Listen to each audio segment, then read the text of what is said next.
and welcome to the latest edition of the Techstrong Gang. I'm your host, Mike Bizarre. Today we're going to be talking about, well, is AI really a danger to humanity? According to some folks who sent some letters to the Congress and other places, it sure is.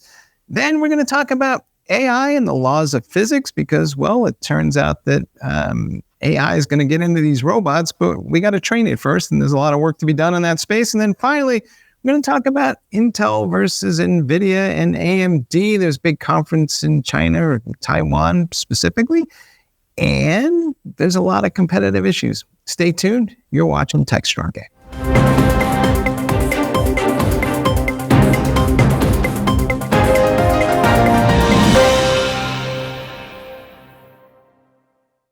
All right, welcome back. Our gang today consists of Mark Hinkle, who I'm not sure where Mark is these days. Mark, where are you? I'm in Raleigh, North Carolina. All right. And then we have Mitch Ashley, as always, in Denver, Mountain High. Mm-hmm. And finally, Bonnie Schneider's here with us in Boca Raton, hanging out with me, and it's always a privilege. Oh, thanks, Mike. Great to be here. All right.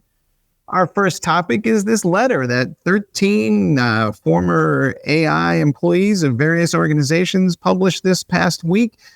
Basically, it was saying that there's not enough oversight of how AI is being applied by all these companies who are using for-profit models. It's heavens to Betsy. They're saying that capitalists might do things that are maybe not in the interest of society at large. That might come as a shock to some of you. But Mark, let's start with you. As you think about all this, what's your take on this? I mean, on one hand, it sounds very serious. On the other hand, I always thought 13 people signed this thing, so you would think for something that was kind of super dangerous that more people would be signing on.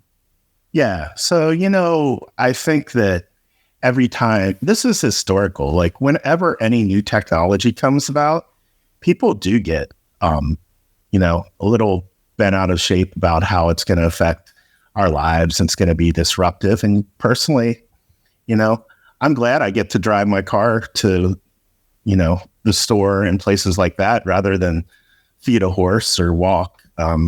But when you're in the moment, it seems big and scary and new and disruptive. But right now, as I look at this, AI is very, very impressive. It's made a big leap in 2 years. It's in the news. Everybody's talking about it. It's in the forefront of our mind. But at the end of the day, people call it a stochastic parrot. I mean, it basically is a very, very powerful application of computers to infer things. It doesn't have good reasoning. My dog is your dog, your cat, whatever has better reasoning than these models. And so I believe the 13 people were folks that worked in AI safety that are no longer employed. So, I think that they're probably not totally wrong, but they're not totally right either. So where it stands today is things are changing. These models are really, really interesting. They've gotten really, really powerful, and they've been front and center in our news and in our lives. But at the end of the day, where they're at today, it's not, there is no Terminator situation coming about that I see. All right, Mitchell, do you agree? Because I think Mark just called these people a bunch of Luddites, but I don't. Well, I have to tap out on stochastic. I have to Google that one first. So it's too early in the morning for us to process that. I think the thing about AI that relates so much to there's so many parameters that relate to people and how this might impact us, whether it's our jobs, our livelihood, of course, and are we going to become useful or unuseful because of AI and be replaced by AI? Of course, we also have the kind of science fiction genre, the dystopian AI-mageddon kind of scenarios, the Terminator, and virtually every science fiction movie starts out with, everything got wiped out on the earth and the people left solved these problems, and it usually involves some form of AI or robotics. But that's what I think the closest analog for me is. I remember when robotics were being introduced into manufacturing, and we all saw in Japan the robots that were doing welding or assembling parts or whatever it might have been. And of course, we thought this is going to be the personalist manufacturing line. And a lot of things moved to being handled by robotics, but people didn't go away. We still have a lot of people in the system where it's designing, doing other jobs as part of manufacturing, evolving to new roles as well. And I think that's in this evolution. Is this the end of the earth and humanity as we know it? Pick up any sci-fi book and you all know the answer to that. But I think that's we live the future we create. So let's create the future that we want. And hopefully the robot overlords don't take over and AI kills us. All right. Well, Mark and Mitch are a little on the geeky side of life, and I'm like halfway there. I think that the general population sees these articles and these announcements, and what's your sense? Do you think people are going to get overly concerned because they don't really understand the math? All they know is there's a bunch of AI stuff happening, and people are talking about changing their jobs, and everybody kind of goes, well, I'll believe it when I see it, but B, then they get a little wiggy. Yeah, I think that there's a lot of uncertainty out there. I mean, we have an uncertain economic climate at the present and a lot of stories of people losing jobs. So they're on edge thinking this is one more reason I have to worry and I have to know how this is going to affect me. I think on the flip side of it, that's what's generating the interest. I think that a lot of people that maybe weren't so concerned about AI and thought, well, this is just another one of those, like you said, geeky things. Once it starts having the possibility of affecting them, then people are taking a deeper dive into it. And the more that they find out, there's certain personality types, I would imagine, that would be threatened and scared. But I don't know, the story if the threat to humanity has some basis that or they're just overreacting. It's hard to say. Mark, do we need some sort of review committee that's looking at all this stuff that's kind of maybe an independent arbiter? Because, sometimes the tech folks are, too far on pushing everything to the metal. You hear stories about parties in Silicon Valley where it's AI bro culture, where it's just like, devil be damned, we're going to automate everything with AI and we'll see what happens later. To, folks who are like, well, we need something, but it's not going to be the politicians that figure it out. Well, I'll liken it to politicians is anybody that would be qualified to be part of that oversight committee wouldn't want the job. Just like, it's really, how are you going to give someone the power to do that can actually be malleable to the way things change, that has the authority, that has the know-how. So, I mean, I'd like to think that markets regulate themselves. And the biggest thing that we have to worry about is, bad actors, but that doesn't matter if it's a company or, criminals. So I think what we really need to do is, have the SEC has put in, different mandates about greenwashing and now AI washing in companies. And I think that there should be some kind of reporting structure, just like if you had a hazardous material, if you handle uranium, that should be, disclosed. The same thing is if you have a powerful AI that has capabilities that are beyond the scope of what would be, publicly disclosed, that you should probably have to disclose that as well. But it's a hard thing to regulate. It's like, two trains going in opposite directions and trying to sync up at the right time. It's just a very, very impractical thing to do. So basically, we got to buckle up, Buttercup, and hope for the best. But Mitch, do you think that the tech crowd kind of has that, shall we say, appreciation for the social impact that they're having? Or are they just looking at it and saying, wow, there's a lot of cool math and some interesting things we can do, and they're not really thinking through the impact? I think it's there, whether it's in the forefront of our minds or kind of just part of our thought pattern. I just think the human nature of inventing and innovating and the financial drive of companies and potentially even the regulation I'm most fearful is that we just don't repeat again what we did with the social media companies and make them unaccountable, unsuable, if you will. for their actions in the AI realm. It's there, but I think people innovate, and that's going to happen. Innovation happens, whether you try to stop it or not. It's still going to happen. So I don't. There may be people who are more socially conscious of that. We saw that with the OpenAI AI former employees letter that they wrote, and we're going to continue to see that. We'll see it from scientists. We'll see it from all folks. And actually, I'm actually encouraged that, because I think it keeps the issue of safety with AI on, in the dialogue and on the forefront. Whether it makes a big impact or not, I don't know. But if we are talking about, how do we maintain safety? How do we maintain some transparency, enough transparency to build trust in AI, humans' trust in AI?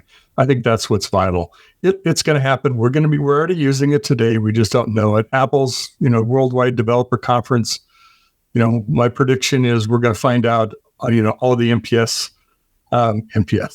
the MPU capabilities that are built into the Apple chips for so long they've never talked about. Well, guess what? They're all there. Maybe they're opened up for us to start using. Maybe they've been heavily used. We just didn't know about it. So I think, AI is already in our pocket, on our computer, in our TV, and everywhere, and it's just going to grow. I also think that it's, I was mentioning that we're all polarized right now. I think that if they were to have a committee that were to do that, people would focus on what each person thinks is, quote, good, and another person thinks is evil.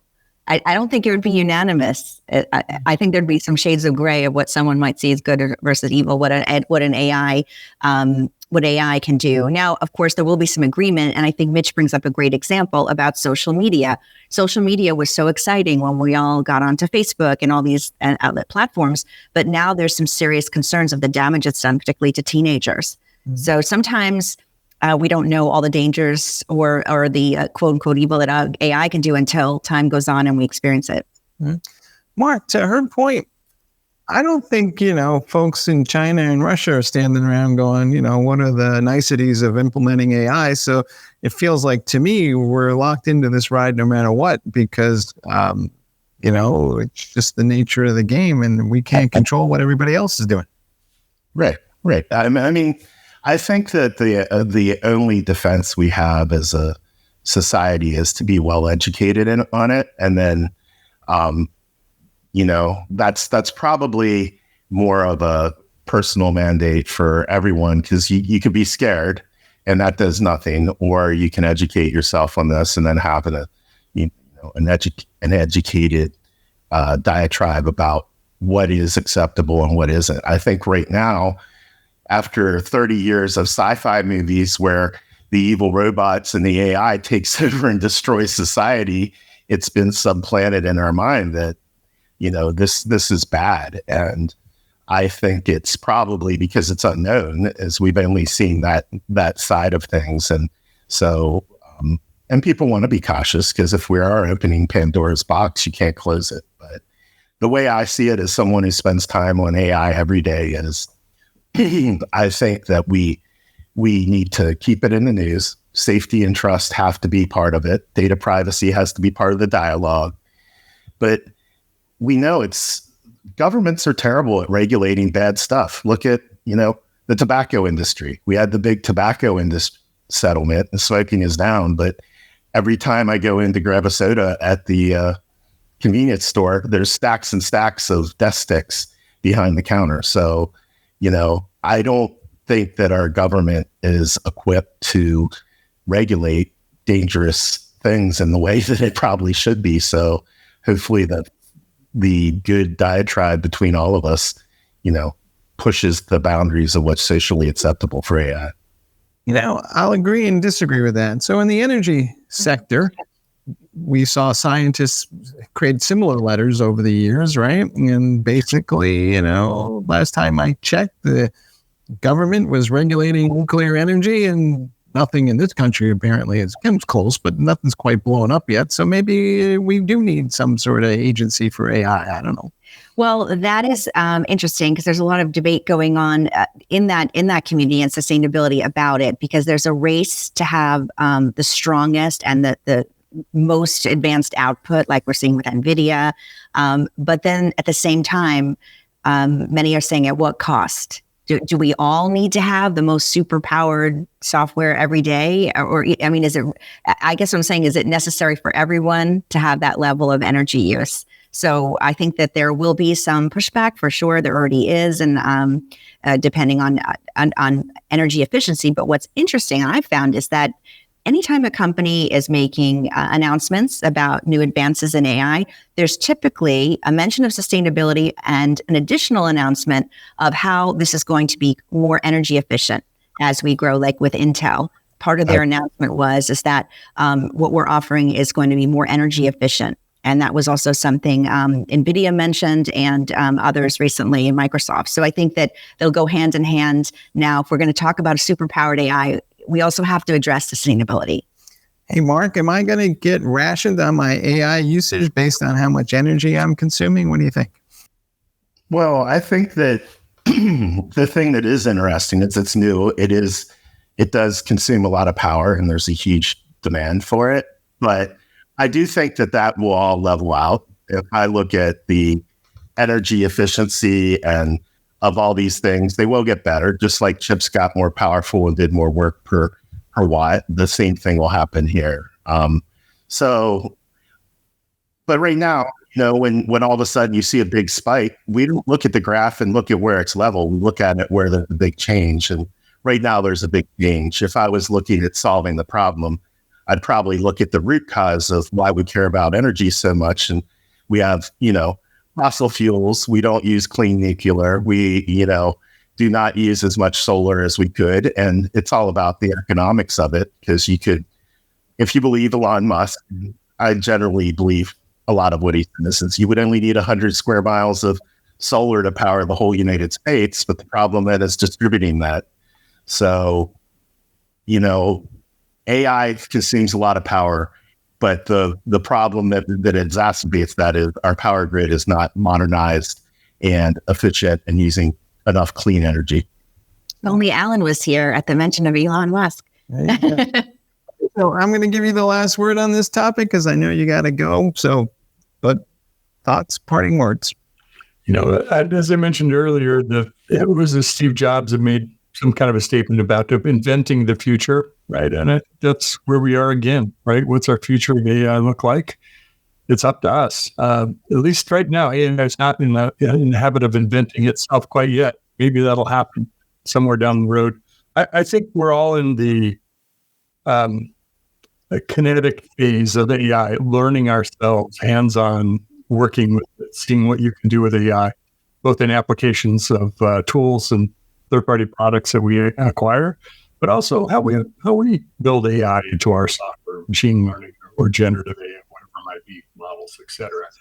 So I encourage everyone to become their own AI expert, at least in their own skill set, to understand AI better and how to leverage it. And I think that knowledge will help us sort of sort through the fiction and the worry and what's real and what's not, and then contribute to the conversation about how we make AI for the good of all of us. All right, folks, we'll be back in a minute, but we're going to talk about, AI, training AI, among other things. See you in a second. Cloud Native Now is the web's leading resource for the growing cloud native ecosystem. CloudNativeNow.com is your destination for news, thought leadership, features, and webinars on cloud native architecture, Kubernetes, serverless, cloud native application development, microservices, service mesh, cloud native security, and more. Stay on the cutting edge of modern application development at Cloud Native Now. All right, folks, and we're back, and we're talking about AI and the laws of physics. So way over in Taiwan, there was a conference called Computex, and Jensen Huang was there talking about the next generation of GPUs, which are called Rubin. And one of the things he pointed out was that AI today doesn't really understand the laws of physics, and that we would have to actually go train AI models that would find their way into robots about how to actually move around and understand, the relationships between velocity and impact and all these things, which would require a significant amount of time in what he called the omniverse, which he also referred to as essentially the AI gymnasium for training the next generation of robots. So we seem to be on the cusp of something happening here. We've talked about robots before, but Mark, Is this the next wave? I mean, if Ruben shows up in 2026, are we looking at humanoid-like robots that are able to move about with us in 2028, 2029? Well, I think that the gotcha is going to be the actual input for the physical world. So right now we have vision, we have audio, and we have natural language. And those things can make inferences around the world, but we really need the feedback. So if I like to mention that the AI is not as smart as my dog, but part of the reason it's not as smart as my dog is because the dog has the input from the tactile world, and it gets actual feedback on what physics is. So I think for these robots to truly be, what you have to do now is sort of predict how, if I drop this, it's going to fall. If I get hit by this stick, it's going to hurt. Those kinds of things. I'm going to observe those force. So part of the problem for all of these things to move around in the world is to actually get all those inputs. A 4-year-old child, for example, has taken more inputs than ChatGPT's open or GPT 4.0 model, because they're getting all of that sight and sound and language and smell and taste and all of these things around the world that these models can't be. So I think that's the limiting factor. And then Jensen's 100% right, is you have to have powerful enough AI to process all that and then do that. So I think he's probably, I know he's smarter than me, and is probably understands the realistic outcomes. But for me right now, the limiting factor is just enough input to give you the correct output to have a robot butler or a robot, in the news this week, I saw the lady who wanted the robot to do her dishes and to her laundry so that she could do her art and her writing. And I think it's right, but I think that until you get those things, you can't train a robot to fold laundry until it has that sort of feedback from the physical world. Especially if you have your own special technique on how you want your laundry folded, right? But I think that we are seeing some steps in this direction, because if we look at the most popular AI tools, they're all about doing the, quote, mundane tasks so we can be more productive in our important jobs. And we give, the AI, the lower level, that's what it's being marketed, really, that AI is more like your assistant, and it's not, you're still doing the important work, but AI can do the busy work. What chores am I going to assign my kids if the robots do? They'll assign it. They'll delegate it to a robot. How will they learn to become adults if they don't actually do stuff? Are you looking forward to this age of robots? I mean, and how many do you think you might need? Well, like I was saying a few days ago, I realized I didn't need Google Home and Alexa's in every room, because I'm getting a lot of different answers. So maybe just one obedient one that can do everything. I think we had one at work, one at home, but I like it. I welcome it. I mean, obviously it shouldn't be a substitute for things that take away from humanity, that, you're still having that interaction. That's a big problem now with society. We're, all on our phones. So I think that this shouldn't be a way to keep us all distance. If it's a way to bring us together, great. And if it's a way to improve productivity, I'm all for it. Mark, are we going to personalize these robots? We tend to take our own emotions and apply it to inanimate things. Or, is it going to be like Jarvis on Iron Man? Are we going to have kind of like a relationship with these robots? I think that's a big mistake, because when you start giving these things human characteristics, it crosses the boundaries. Like I think that a good example is my Roomba. It uses AI. It actually does a good job. It's a single task thing. But I do not mistake my Roomba as a friend. It's just there to do a task. And it also, going back to my previous point, is I think it's going to be very hard to have a single robot that does all these tasks. I think we're going to see more task-based robots. And when it's task-based, then it doesn't become anthropomorphized, which, has human characteristics. It's going to be, a very, very advanced tool, like probably what my great-great-grandparents would think about our dishwasher or washing machine. The steam cleaning in my dryer, things like that, are things that they would have never thought about. but would seem like magic to them today. And I think that's probably where we're going, as these things will be, I hope, just really, really useful tools and not an extension of our family and friends, which is sort of creepy and probably makes it harder to look at them objectively. Well, one of the things about, speaking of family and friends, AI and AI for good, like we were just talking about, plus robots, is an interesting point I was reading about that for elderly people who often are isolated and alone, and that's been a big problem. We know that not being connected, as I was saying earlier, can result in less longevity in your life. Well, one of the solutions that I've seen for people that are alone are a robot. I don't know if you've seen this, where the seniors are talking, how was your day? My day was good. What are you doing? So it is bringing that interaction. But to Mark's point, it isn't a human. So there is a danger of someone getting, I guess, too attached to the robot. But the people that are using it that I read about seem to be pleased that they're able to just talk. My father-in-law lives with us. He goes to hang out at the quote-unquote senior center, which he usually refers to as adult daycare.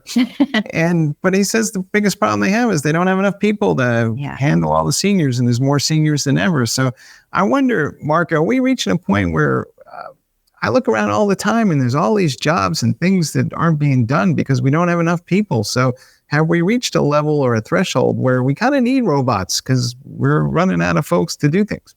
Yeah, I think we do, for sure. I think that, a lot of these manual jobs that don't require a lot of cognitive problems, like I had to fix a fence this weekend. I would have loved to have a robot post hole digger that could have dug those holes instead of me. I would have loved to have, a robot to carry all the lumber that I did to fix the fence. All those things I think is really good.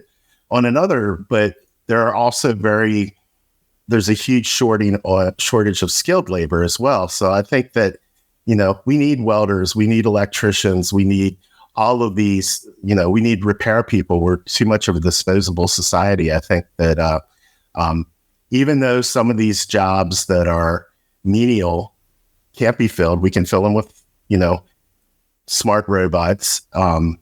And we can also, if some of these, blue collar or lower level white collar jobs get, taken away, maybe future is a welder makes six figures, and it's not always that hard of work. It's a little dangerous and dirty, but I think there'll just be shifts. There were blacksmiths that became car mechanics. There were farmers that went into the offices because we were largely an agricultural society in the 1800s. Today we're 80% back then were agriculture. Today, 9% is agriculture. And I think it's just a shift. I mean, let me get this straight. Doesn't sound you had like a strong sense of personal satisfaction because you fixed the fence this week. No, I really didn't. I was hot and sweaty and dirty and mad that tree came down and broke my neighbor's fence. So, now I need a robot to clean up the tree because I don't have the desire to carry, 100-foot tree out of the woods piece by piece. And for every job that's lost, more jobs and opportunities are created. Of course, there'll be businesses that pop up, how to train your robot, how to make your robot like you, things like that. Someone's going to do it. I mean, we're seeing now everybody's saying how to have the perfect prompt for ChatGPT. These are opportunities that we didn't have 5 years ago. So I'm sure as robots become more of our everyday society, we're going to have people that are going to see business opportunities from it. Speaking of opportunities, there's probably a lawyer out there listening to this and imagining the 35 car pile up because the robot hallucinated. And, there's going to be a lot of legal stuff floating around here. That's a good point. And so how do you think that might play out when, my robot burned me with the coffee because it was too hot to, these traffic accidents? So who does the lawyer sue? Does they sue the robot manufacturer or the person that was working with the robot when it happened? That's going to be a big question. Somebody's going to have to get served. Mark, what do you think? Liability? If I was maybe, I need a robot lawyer to sue all these people making robots. I don't know, man. There's a lot of bad drivers out there that aren't robots, and those lawyers are busy. So my hope, and I live in a town where a lot of people didn't learn to drive till they immigrated to America. So you see for middle-aged people who are inexperienced drivers, and there's a lot of accidents in my neighborhood. I live in a town where there's a lot of elderly folks who probably shouldn't be driving at all. So there's kind of all kinds of fun stuff. And let's not forget all those teenagers who think they're driving when they're just kind of like blindly texting while they're doing whatever it is that they do. Ultimately, how far away do you think all this is? I mean, we talk about it in theory, but we had a show earlier this week talking about all the good that AI could do. And, in the future, maybe robots are fighting fires and doing all kinds of good things that we don't necessarily want to do. But, from what sounds like science fiction to reality, what's your prediction, Mark? So I think that probably by the end of this decade, by 2030, we will see a lot of what we're talking about today actually becoming a reality. So robots that are really good at mowing our lawn, robots that hopefully are good at fixing fences so I don't have to do it again. AI that really has reasoning abilities to do some of the sort of lower to middle complex tasks, a lot of things that we're doing with, scheduling, logistics, things where they're bounded context. And I think, if we believe Ray Kurzweil, who was probably it's more AI experience than anyone on the planet, he's predicted 2029. So I'd say that's when AGI comes there. And that could be, AGI defined as some intelligence that's non-human, that is, at least the intelligence of a simple lower IQ human. That's what I call AGI, because there's so many definitions. Is when it has the reasoning ability of a moderate to low IQ human being. All right, folks. I think what he just said is that if a robot someday turns to you and says no, that's AGI. All right, we'll be back in a minute. Discover Techstrong Group, the epicenter of tech innovation. We're your go-to for reaching IT leaders and practitioners worldwide. Our secret? Impactful content that sparks awareness, engagement, and top-quality leads. With us, you'll access editorial websites, streaming videos, virtual events, custom content, analyst research, and more. Join our satisfied clients. Let's revolutionize your tech journey. Contact us today and tell your story to the world in the most powerful way with Techstrong Group. All right, folks, we're back with our third segment, and we're talking about the chip wars as it relates to AI. Again, going back to that Computex conference, Intel was showing some of the details of the inner workings of the processor architecture or system on chip that they're going to use to drive this next generation of AI PCs. Of course, Qualcomm is in that space with some stuff from ARM. AMD is chasing that down, and we're also waiting to see maybe what NVIDIA has planned, because maybe they'll build something someday that is a PC. But Mark, what is your sense of how important are these AI PCs going to be? Do we really need a new generation of these systems to drive AI, or is this just kind of like the PC makers are like, yeah, we got something to sell? Well, I think that you have the benefit of lower wattage.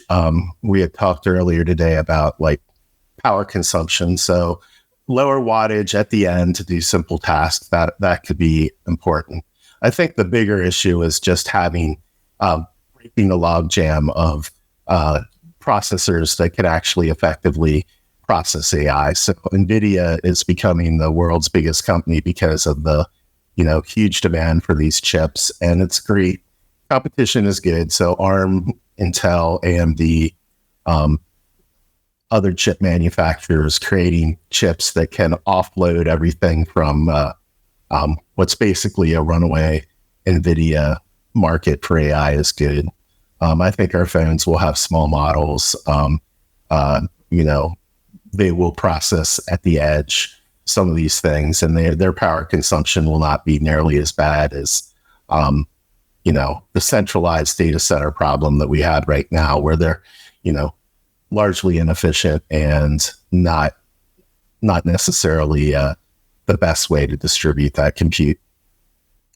are we always going to be dependent upon GPUs? Because to your point, it's probably the most efficient way of going about AI, but it's certainly not as efficient as we may like it to be, because we're using graphical processors that will process things in parallel, but there's a lot of overhead with that. So are there going to be a new generation of processors that we can lean on here for AI that we don't need to use GPUs? Yeah, I'm sure someday the AI will design their own new chips that are more efficient. But no, seriously, I think that I think there will be an evolution. I do think that LLMs are the way that we are getting our AI gains today. But LLMs, general adversarial networks, all that technology, will evolve. So right now it's evolved because it uses vector math to do a lot of this stuff, and it may change. And I think the problem we also have with the way things are going right now is it's very, very geared towards the hardware we have. So the hardware, it was the same math that we use for games, and 3D graphics is what's in AI. So they became the de facto standard. NVIDIA, which was not a big player 10 years ago, is now eating the world. I think that we'll probably still use a lot of those things, but we might solve it in different ways and with new different chips. Are you going to be at the front of the line later this year for these new devices, or are you going to wait and see how it all pans out a little bit? Well, it depends if my old devices break. No, I'm kidding. And I just had to buy a new Google phone for that reason. I guess we'll have to see. It is interesting to see the advancements that are coming, particularly, as I was saying earlier, that you're seeing this piggyback of the sustainability. Anytime they mention something AI, you'll hear more announcements about cooling and how we're going to keep this cool as we have the energy intensity. So the answer is probably yes. I'm a little suspicious. I think that there'll be new quote unquote software capabilities added over time that are a little more AI centered. And eventually your existing machine will just slow to a crawl and you'll be like, I got to get something that works better and faster. And so that's kind of like the conspiracy theory that gets wrapped around these upgrade cycles. Mark, do you think, is Intel in danger here? I mean, frankly, there's been a bit of a bailout from the U.S. government to help them stay competitive, and we're trying to move more manufacturing back to the U.S., but it seems like there's more competition in this space than ever. So, can they all win, or will some of them fall away? Well, I don't think that the chip manufacturers in the long term will have the same competitive advantage that they had early on from advanced R&D, because there's a lot more people in the world working on these problems. Intel, it's frankly surprising when you see how small Intel's market cap is compared to some of these other chip manufacturers.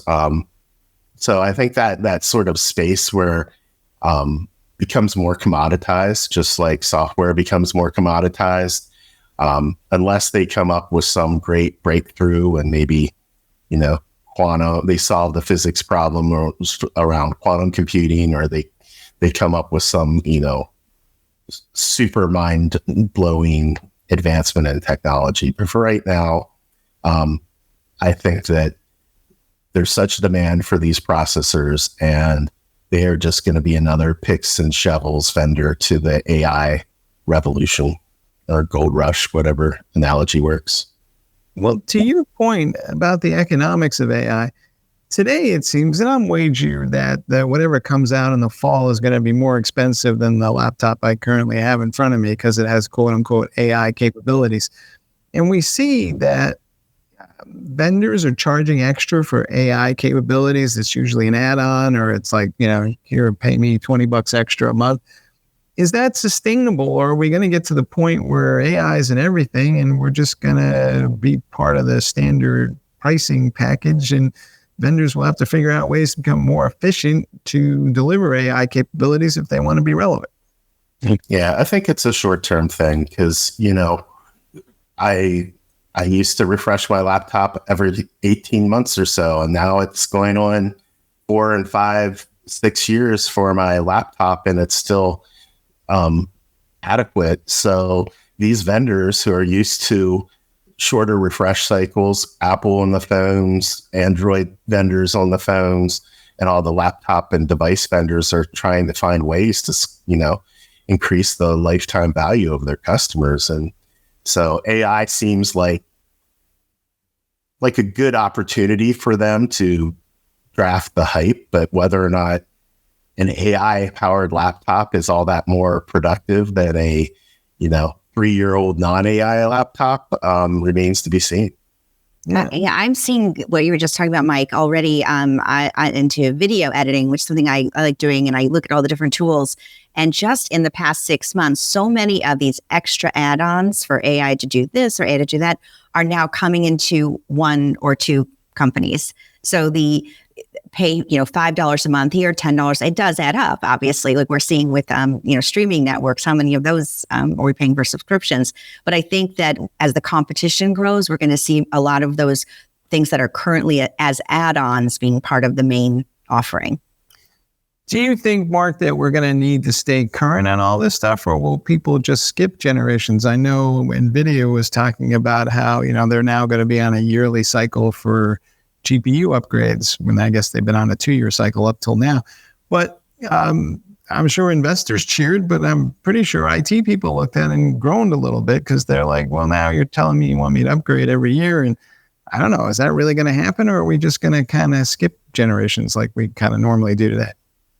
I think we'll skip generations. I honestly don't think that there's any earth-shattering advancements in the hardware that's going to make us have to have the latest. I know that everyone selling a device, a laptop, a tablet would love that, but I just don't think that that's going to go down to the endpoint in the consumer level. I think it'll happen more in the data center because of things we discussed earlier, like power consumption. If they do get better at sipping power, I think that it'll happen if, the key metric will probably be the amount of work per watt. And if that, that is significant, it's going to have a combination of power savings along with the ability to handle more, robust workloads. But for now, I don't see anything that's going to change our world on the hardware side at the consumer and end user at the end of the edge of the network. I think it's mainly in the data center and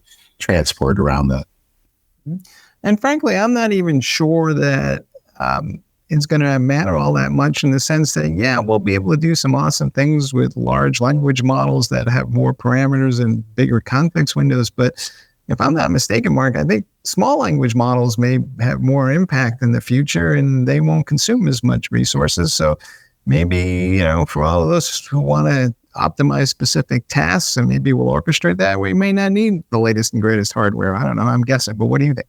I think that we'll probably have something that's sort of an AI router. And that's how some of the large language models that are called mixture of experts work today. Is there'll be multiple models. So there'll be a ChatGPT, an OpenAI GPT-4, which is like our Google. And then we'll have small language models. We'll have Mike model that is all about, journalism and helping us to write better. And we'll have, a Mark model that is crazy about dogs, Brazilian jiu-jitsu, and, esoteric quotes from literature. So, and based on the questions you ask, it could route it. So it could route to your device and say, hey, this is a local question, or it could route to OpenAI because it's a general question. And if you're an accountant or if you're, into the weather and climate change like Bonnie, and it'll go to the climate change model because that's the context of the question. And I think that's what the future looks like. So it sounds like ad tech right now that we're getting, where we look at something and you open up your phone and there's an ad for it, or you said it to a friend on the phone. You're like, how did they know I was thinking about buying that? This is what I feel like this is moving towards that. How do you think it will play out socially, right? So I get that I might have a bunch of models that I'm asking to do something, but eventually Mike model needs to talk to Bonnie model, and they're going to have some sort of conversation and dialogue and tell us about it later. I mean, how will that work? And I'm going to wake up in the morning and I'm going to find myself doing something because our models worked it out. I mean, It might. And I think that as the model gets to know each of us individually better, they're going to have insights about us that maybe we're not even aware of, so that they're sharing their insights. Well, let me tell you what Mike thinks about this. Well, that's interesting because Bonnie thinks this about this. And that's where it could get a little bit tricky because it's not just the AI that's serving us. The AI is gaining knowledge about us as it goes.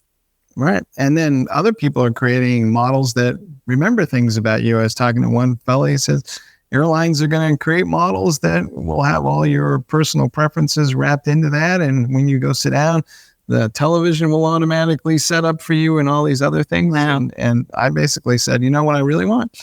I want a model that lets me know when the person sitting by the window is going to go to the bathroom so I can get my laptop gear down before they trip over everything. Yes. And also if the plane's actually going to take off on time. But yeah, well, there's that too. But, it turns out routing is one of the bigger challenges that we have out there. Mark, final words here on all this stuff with the chip wars. And are we just going to keep watching this, or eventually will we get bored and move on?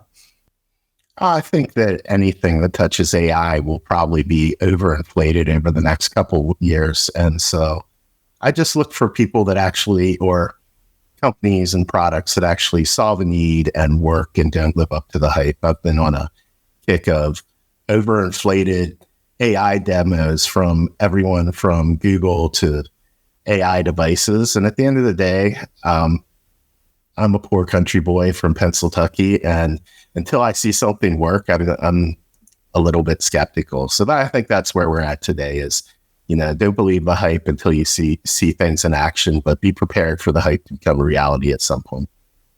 All right, folks. A wise man once said the future's here, but it's unevenly distributed, so we don't know how long it takes to get everywhere. But Mark, thanks for being on the show. Well, thanks for having me.